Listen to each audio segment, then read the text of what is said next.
வணக்கம். கொஞ்ச நாளைக்கு முன்னாடி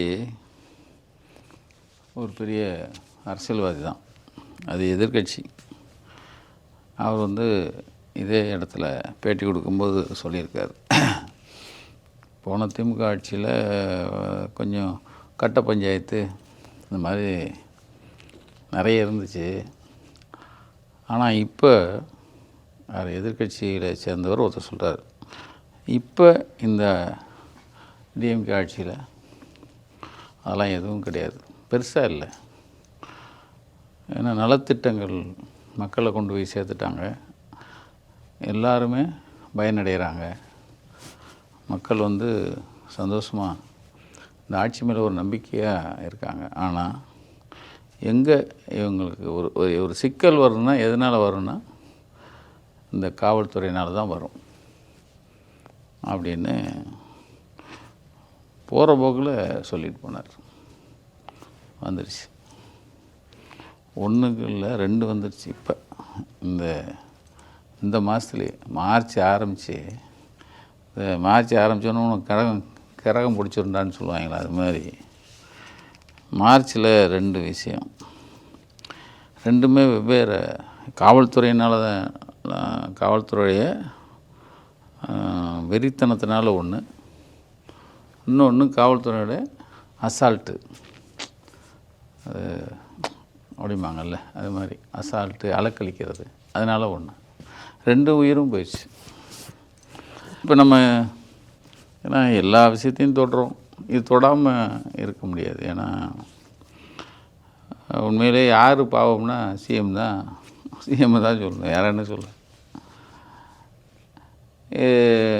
கேஸு மானாமதுரை போன 5ஆம் தேதி அந்த மானாமதுரை ஜீவா நகரில் இருந்து ஒரு 2 பேர், ஜெயக்குமார் அழகர்னு 2 பேர் வேலையை முடிச்சுட்டு 2 பேரும் போகிறாங்க. ஏற்ற மாதிரி இந்த ஆகாஷ் டெல்சனும் குணாங்கிற 2 பேர் 2 வீலரில் வராங்க. 2 பேரும் மோதிடுறாங்க. மோதினோடனே வாக்குவாதம் ஆகுது, 2 கிளம்பி போயிடுறாங்க. இவங்க ஜெயக்குமாரும் அந்த அழகரும் அந்த கிருஷ்ணாபுரம் பக்கத்துலேயே இருக்கிற சுடுகாடு பக்கத்தில் நின்று பேசிகிட்ருக்காங்க. இவங்க மோதிட்டு போன அந்த 2 பேரும் அருவாள் வாள் எடுத்துகிட்டு வந்து வெட்டியிருக்காங்க. வெட்டிட்டு அது டிவியில் கூட பார்த்திங்கன்னா அது பரபரப்பாக 2 நாள் செய்தி போச்சு. ஓட தெருக்குள்ளே ஓட விரட்டி அடிப்பாங்க பாருங்கள், ஓயின்னு வரும். அந்த சிசிடிவி கேமராலாம் ஒரு பெரிய பரபரப்பாச்சு. இப்போ போலீஸ் உடனே மூர்க்கத்தனமாக கையில் எடுத்துடுறாங்க. ஆகாஷ் டெல்சனுங்கிற அந்த தம்பி, அந்த பையனை தூக்கிறாங்க, அவனையும் குணாவும் தூக்கிறாங்க. தூக்கிட்டு இது அன்னைக்கு நைட்டே தூக்கிறாங்க. இது 5ஆம் தேதி நடக்குது. உடனே வழக்கு பண்ணோன்னே மேலே பசலை மானாமதுரை பக்கமே அந்த பாலத்துக்கு கிட்ட நின்றுட்டு இருந்த அந்த பையனை, ஆகாஷ் டெல்சனை அரெஸ்ட் பண்ணதாக காமிக்கிறாங்க. அவன் அங்கேருந்து கீழே குதித்ததில் கால் உடைஞ்சதா, ஒரு விஷயத்தை நம்மால் தவறி விழுந்தது, வலது காலில் எறும்பு முறிவு ஏற்பட்டது அப்படின்னு போலீஸ் சொல்லுது. பண்ணோடனே அவனை சிவகங்கை அரசு மருத்துவமனைக்கு கொண்டு போயிடறாங்க. யார்? அந்த ஆகாஷ் டெல்சனை. என்ன பிரச்சனைன்னா, இவங்களுக்கு ஒரு கோபம் வந்துச்சு போலீஸுக்கு. இப்போ ஒரு விஷயம் வச்சுருக்காங்க தெரியுமா, பிடிச்ச உடனே காலை உடைச்சிறது, கையை உடைச்சிறது. ஆனால் பெரிய ஆளுகளை விட்டுருவாங்க. நான் ஆரம்பத்துலேருந்து சொல்லுவேன், கள்ளக்குறிச்சியில் நீங்கள் பார்த்தீங்கன்னா அந்த பள்ளிக்கூடத்துக்காரன் கால் கையெல்லாம் உடையாது, ஏன்னா பெரிய ஆளுகள். அதாவது அது அந்த எங்கே உடையும் அப்படின்னா இவங்களே ஒரு முடிவு வச்சுக்குவாங்கன்னு நினைக்கிறேன்.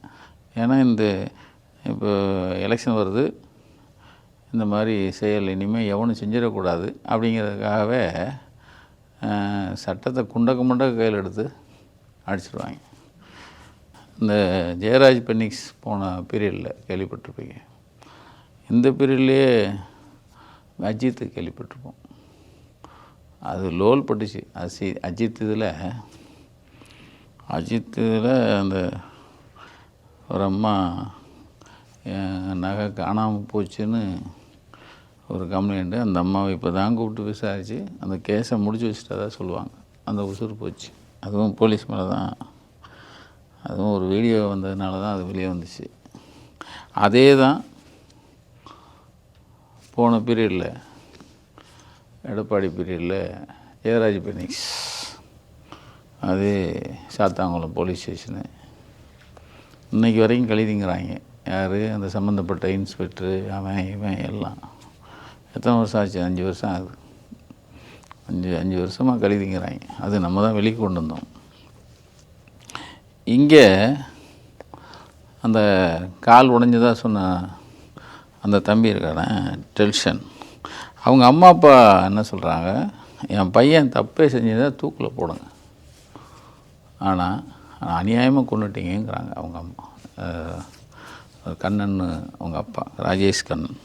நியாயம் இருக்குல்ல, கேட்குறதுல நியாயம் இருக்குது. என்னாச்சு? சிவகங்கை ஆஸ்பத்திரி போன உடனே நடக்குது 5ஆம் தேதி. 7ஆம் தேதி காலையில் சிவகங்கை ஆஸ்பத்திரியில் நீதிபதி அப்சல் பாத்திமா அவங்க வந்து சிவகங்கை அரசு மருத்துவமனைக்கு போகிறாங்க. இன்ஸ்பெக்டர் கூட இருக்கான், திலீபன்னு ஒருத்தர். அவங்கள வச்சுக்கிட்டு அப்போ டியூட்டி டாக்டர் அப்துல் அஜீஸ் அவங்க முன்னாடி வச்சு அந்த பையன்கிட்ட கேட்குறாங்க. இவங்க என்ன சொல்கிறாங்க, மேலே பஸ்ஸில் பாலத்துலேருந்து கீழே விழுந்து காரில் தப்பிக்கிறதுக்கு விழுந்தான், கால் உடஞ்சிச்சின்னு சொன்னான்.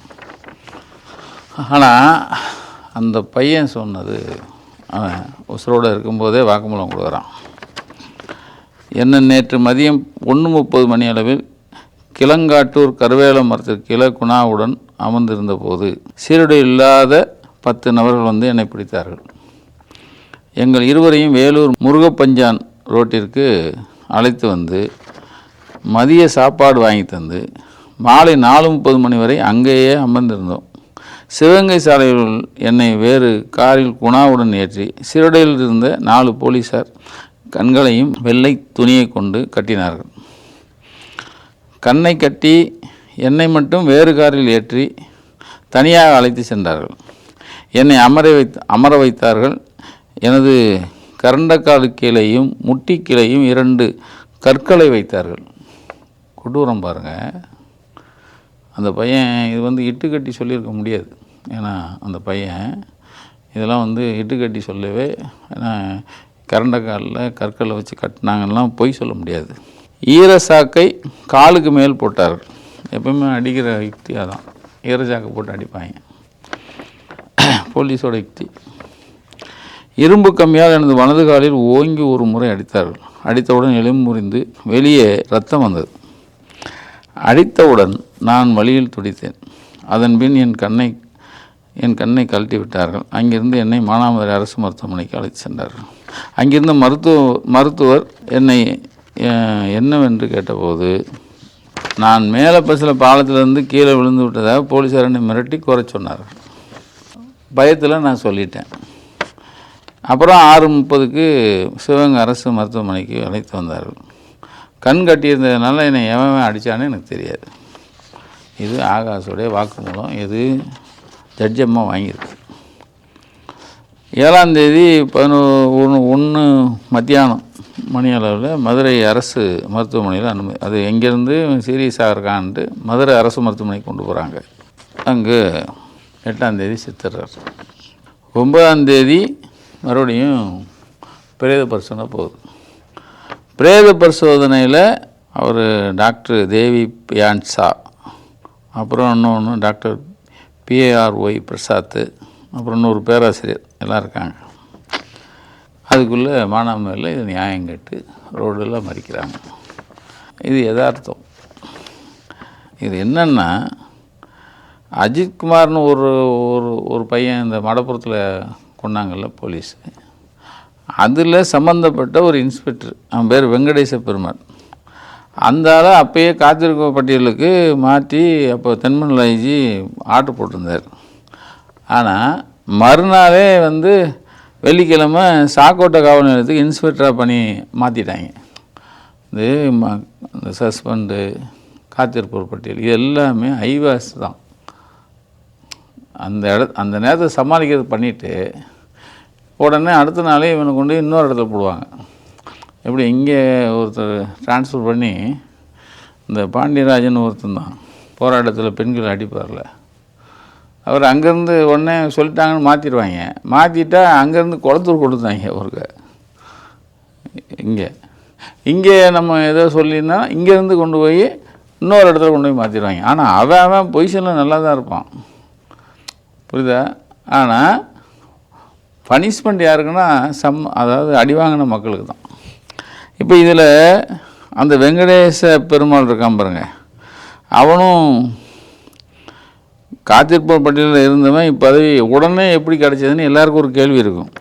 அவனும் இதில் சம்மந்தப்பட்டிருக்கான். இப்போ எதுக்கு பிரேத பரிசோதனையில் என்ன சொல்கிறாங்கன்னா, மொத்தம் 28 வெளிப்புறம் மற்றும் உள்புற காயங்கள் இருப்பதாக பதிவாயிருக்கு. ஒரு பையன் அதை அவன் நியாயமாக பண்ணான். அவன் பண்ணது எல்லாமே அவன் இந்த தேச தியாகி இல்லை, அவன் நான் தெருவில் போகிறவன் நல்லவனை குடிச்சிட்டு நாங்கள் அடித்தோமா அப்படிங்கிற கேள்வி வரும். அப்படிலாம் இல்லை, நான் அதுக்குள்ளே வரல. ஒருத்தன் எத்தனையோ சட்டங்கள் வந்துருச்சு, ஒருத்தனை அரெஸ்ட் பண்ணால் என்ன பண்ணுறதுன்னு வந்துருச்சு. ஆனால் காட்டு மாட்டுத்தனமாக உங்கள் வெறியை அவன்கிட்ட தீர்த்துட்டு அதை மறைக்கிறதுக்கு அவங்க இப்போ யார் பாடுபடுறதுன்னா, சுற்றி முற்றி பார்த்தீங்கன்னா எல்லாமே யார் முதலமைச்சர் தலையில் தானே வந்து விழுந்துருச்சே. அவங்க பிரேத பரிசோதனை மாத்திரம் காலின் நடுப்பகுதியில் உள்ள திபியா மற்றும் பிபுல்லா எலும்புகள் முறிந்ததாகவும், அந்த பகுதியில் தசை நரம்புகள் மற்றும் இரத்த நாளங்கள் சேதமடைந்து 45 சென்டிமீட்டர் 12 சென்டிமீட்டர் அளவில் ரத்தம் உறைந்த காயம் இருப்பதாகும். இதுதான் ஜெயராஜ் பென்னிஸ் விஷயத்துலையும் இதான் நடந்தது. அடுத்து முழங்கால் மற்றும் தொடைப்பகுதியில் பல இடங்கள் சிவப்பு நிற சிராய்ப்புகள் இருக்கு. என்னத்தை சொல்ல, வருத்தம். அதாவது தேர்தல் கூட்டணி எத்தனையோ கட்சிகளை சேர்த்து எல்லாரோடையும் பேசி ஒரு பக்கம் ஆட்சி தொடரணுங்கிறதுக்கு பல வேலைகளை ஆளாளுக்கு பண்ணிகிட்ருக்காங்க. ஆனால் எந்தவித வருத்தம் இல்லாமல் ஒரு பையன் சிக்கினானா இஷ்டத்துக்கு ஏதாவது இங்கிட்டுன்னா, அதாவது இப்போ பாருங்கள், இப்போ அந்த பிரேத பர்சன்லேயே திருப்தி இல்லைன்னு மறுபடியும் அவங்க அப்பா அம்மா மேல்முறையீடு போகிறாங்க. அதாவது குற்றம் சாட்டியிருக்காங்க, இந்த பிரேத பரிசோதனை அறிக்கையில் எங்களுக்கு பல முரண்பாடுகள் இருக்கிறனால எங்களுக்கு வேறு அறிக்கையும் அதனுடைய தொடர்புடைய வீடியோ பதிவுகளையும் தனியார் தடவியல் வல்லுநரிடம் ஆய்வு செய்ய உத்தரவிடுமாறு அவங்க இன்னொரு பெட்டிஷன் கொடுத்துருக்காங்க. இப்போ தேசிய மனித உரிமை ஆணையம் அவங்க உள்ளே வராங்க. அவங்களும் ஏதாவது இதை 3 வல்லுநர் கொண்ட குழு வச்சு பண்ணணும்னு ஒரு இது கொண்டு வந்துட்டாங்க. இப்போ கடைசியாக அதை சம்மந்தப்பட்ட ஒரு 6 பேரை இப்போ சஸ்பெண்ட் பண்ணியிருக்காங்க. அது அந்த இன்ஸ்பெக்டரு 6 பேரை இப்போ கொஞ்ச நேரத்துக்கு முன்னாடி Dileepan inspector, Guhan SI, Devendran head constable, Sarathkumar head constable, Kaliswaran, Manoharan 2 பேரும் பிசி, மொத்தம் 6 பேரை இப்போ சஸ்பெண்ட் பண்ணியிருக்காங்க. அதில் பண்ணால் அந்த உசுறு வந்துடுமா? இப்போ இதுதான் இப்போ நடைமுறையே தான். கையை உடைக்கிறது, காலை உடைச்சிருவாங்க. நான் அது கையை உடைக்கிறது, காலை உடைக்கிறது இல்லைங்கலை, வேணாங்கலை. ஆனால் எல்லாருக்கும் ஒரே மாதிரி அந்த ட்ரீட்மெண்ட் இருக்கணுங்கிறது நம்ம இது. ஆனால் ஒருத்தனை அரெஸ்ட் பண்ணும்போது எத்தனை நாம்ஸ் இருக்குது. இது இந்த பக்கமாக விளாத்திக்குளம் பக்கம் இந்த நாள் எந்த கொடுமையை ஏன் கேட்குறீங்க? அது பெருங்கொடுமை. அந்த பிள்ளை +2 படிக்கிற ஒரு பொண்ணு, பாவம். என்ன ரொம்ப ரொம்ப அதாவது நாமெல்லாம் எங்கே இருக்கோம்? இப்பயும் நம்ம வந்து நாடு முன்னேறிச்சுங்கிறோம். அந்த பிள்ளை ஸ்கூலை விட்டு வந்து இயற்கை உபாதைக்காக கொஞ்சம் வீடை விட்டு தள்ளி போயிருக்கு. எங்கே இருக்கோம்? பொம்பளை பிள்ளைய 6 மணி. அப்போ இயற்கை உபாதைக்கு அந்த ஊரில், அந்த குடும்பத்தில், அந்த வீட்டில், அது வீட்டுக்குள்ளேயோ பக்கத்தில் இருக்கிற ஒரு தனி ஒதுங்கிடம் இல்லை. ஆனால் நம்ம சுதந்திரம் பட்டோம், எங்கேயோ போயிட்டுருக்கோம். எங்கே போய் சொல்கிறது? +2 படிக்கிற பிள்ளை போயிருக்கு, 6 மணிக்கு போயிருக்கு. போன செவ்வாய்க்கிழமை 6 மணிக்கு போன பிள்ளை 6 ஆச்சு 7 ஆச்சு வரல. 8 மணி 8:30க்கு அங்கே அவங்க அப்பா அம்மா என்ன பண்ணுறாங்க, பக்கத்துலேயே குளத்தூர், இது வந்து விளாத்திக்குளம், நம்ம கோயில்பட்டி விளாத்திக்குளம், தூத்துக்குடி மாவட்டம். அங்கே இருக்கிற குளத்தூருங்கிற ஒரு பகுதியில் இருக்கிற காவல் நிலையத்துக்கு போகிறாங்க. என்ன, காவல் நிலையத்தில் போய் பதறி போய் சொல்கிறாங்க. அங்கே ஒருத்தன் இருக்கான், SSI, ஒரு செல்வராஜன். இவனுங்களுக்கு பிள்ளை இருந்து இந்த இன்னொரு அம்மா, ஒரு பிரவீனான்னு ஒரு பொம்பளை. இவங்கெல்லாம் ரொம்ப அசால்ட்டாக ஹேண்டில் பண்ணியிருக்காங்க, இதை டீல் பண்ணியிருக்காங்க. இவருக்கெல்லாம் இவங்க பொம்பளை பிள்ளை இருந்து இவங்க பிள்ளைகளுக்கு இப்படிலாம் ஆனால் இப்படி அசால்ட்டாக இருப்பாங்களான்னு எனக்கு தெரியல. இந்த SSI அவன் என்ன சொல்லியிருக்கான், பெண் பிள்ளைங்கிறீங்க, 17 வயசுங்கிறீங்க, அது நம்மகிட்ட வராது. ஏன்னா இப்போ எங்கள் ஆஃபீஸர் எஸ்பிலாம் இந்த கேஸெல்லாம் எடுக்கக்கூடாதுன்னு சொல்லியிருக்காரு. எப்படி வந்து உட்காந்த இடத்துல என்னாச்சு ஏதாச்சு, இப்போ கம்ப்ளைண்ட் எடுக்காத, அன்அஃபீஷியலாக இயற்கை உபாதைக்காக போயிருக்கு, அந்த பிள்ளை இங்கே தான் போச்சு, 6 மணிக்கு போச்சு வரலன்னு உடனே இவன் ஒரு 2 பேரை கான்ஸ்டபிளையோ இவனே போய் ஒரு 2 வீலரில் போயிருந்தா அந்நேரம் பிடிச்சிருந்துருக்கலான்னு எல்லா மக்களுடைய ஆதங்கமே அதானே. அப்போ என்ன பண்ணிட்டான், நீங்கள் மகளிர் காவல் நிலையத்துக்கு போன்ட்டான் 17 வயசுன்னு ஒன்று. ஏன்னா 17 வயசு அப்படின்னோடனே இவங்களுக்கு எல்லாருக்கும் ஒரு தான் அது ஓடி இருக்கும். இப்போ அது விளாத்திக்குளம் போனால் அங்கேருந்து 25 கிலோமீட்டர், அந்த நடுராத்திரி எங்கே போவாங்க? பாலாப்பட்ட ஜனங்க. நம்ம இங்கே வச்சுருக்க மாதிரி காரு பைக்கு இதெல்லாம் வச்சுட்ருக்காங்க இல்லையே. அப்போ காலையில் போகலான்னு காலையில் ஊர் பெரியவங்களாம் கூப்பிட்டு விளாத்திக்குளம் அந்த மகளிர் காவல் நிலையம் போயிருக்காங்க. அங்கே அது இன்ஸ்பெக்டர், ஸ்டேஷன் இன்ஸ்பெக்டர் பிரவீன்னா பேர். உன் பொண்ணு எங்கேயாவது ஓடி போயிருப்பா, தேடி பாருங்கள். எப்படி ஒரு 17 வயசு பிள்ளை போயிடுச்சு, முதல் நாள் போயிடுச்சு, அடுத்த நாள் 10 மணிக்கு போகிறாங்க. போனவங்ககிட்ட போயிடுச்சு, எங்கேயாவது போய் தேடிப்போம், அசால்ட்டா. அதை விட வாய்க்கு வந்ததெல்லாம் சொல்லியிருக்கு. அது சொல்லிடுச்சுக்கு உடனே இவங்க எம்எல்ஏட்ட ஓடிருக்காங்க. எம்எல்ஏட்ட ஓடி போயிட்டு மறுபடியும் இன்ஸ்பெக்டர் ஓடியாந்துருக்காங்க. எம்எல்ஏ நீங்கள் போங்க, நான் மறுபடியும் சொல்கிறேன்னு இருக்கார் அவர், மார்க்கண்டே. மறுபடியும் ஓடிருக்காங்க.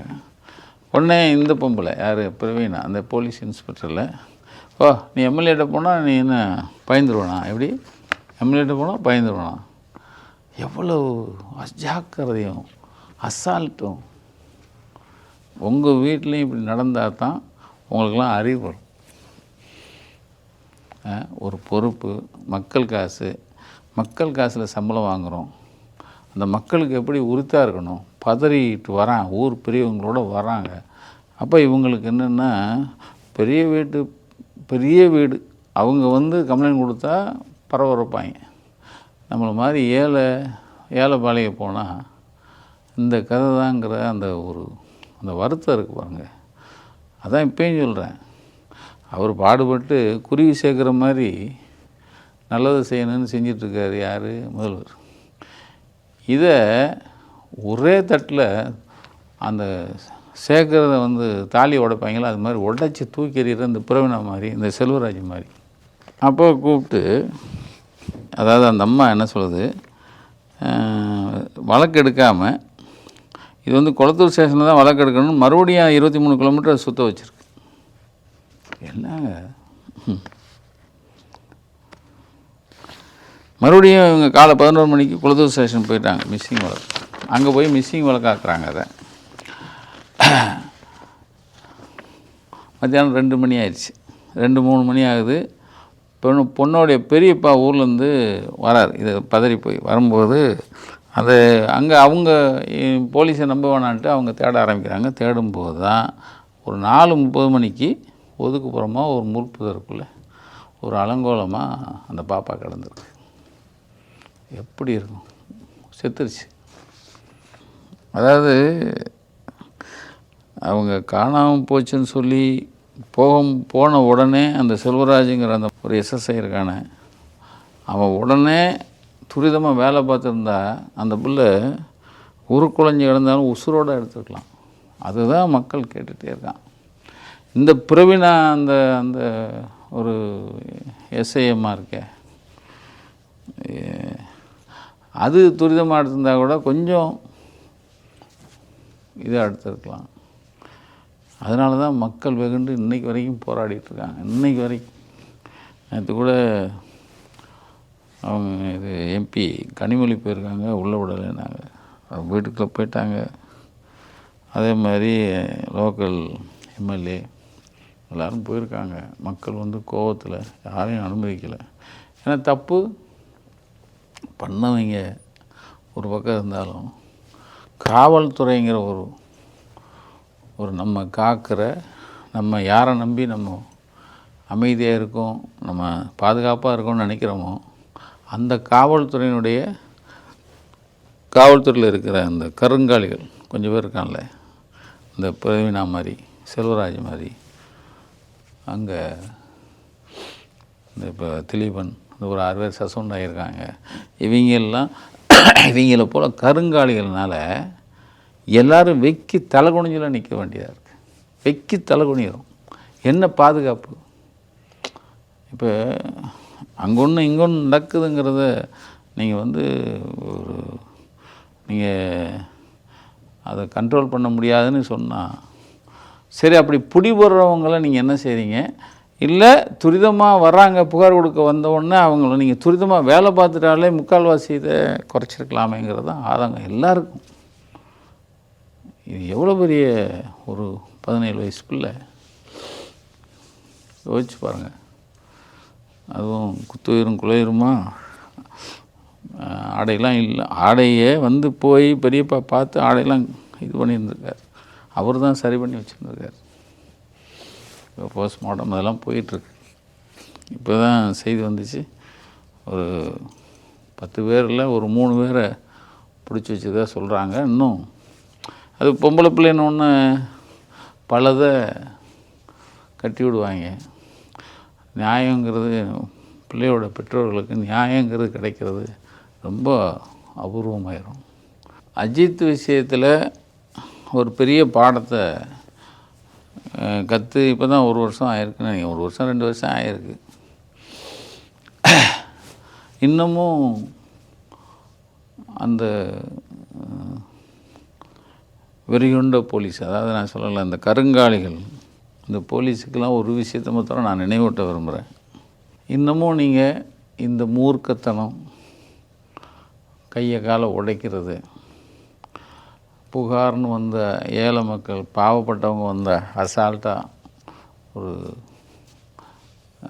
அதை ஒரு பொருட்படுத்தாமல் அதை வந்து அலக்களிக்கிறது, இந்த 2 விஷயமும் இன்னமும் தொடர்ந்துச்சுன்னா, ஜெயராஜ் பன்னீஸ் விஷயத்தில் எப்படி 6 பேருங்க இன்னும் கழிதிங்கிறாங்கல்ல, 5 வருஷமாக கழிதிங்கிறாங்க. அந்த கதை தான் உங்களுக்கும். நன்றி. நக்கீரன் டிவிக்கு சப்ஸ்கிரைப் செய்யுங்கள். உங்கள் ஆதரவே எங்கள் பலம்.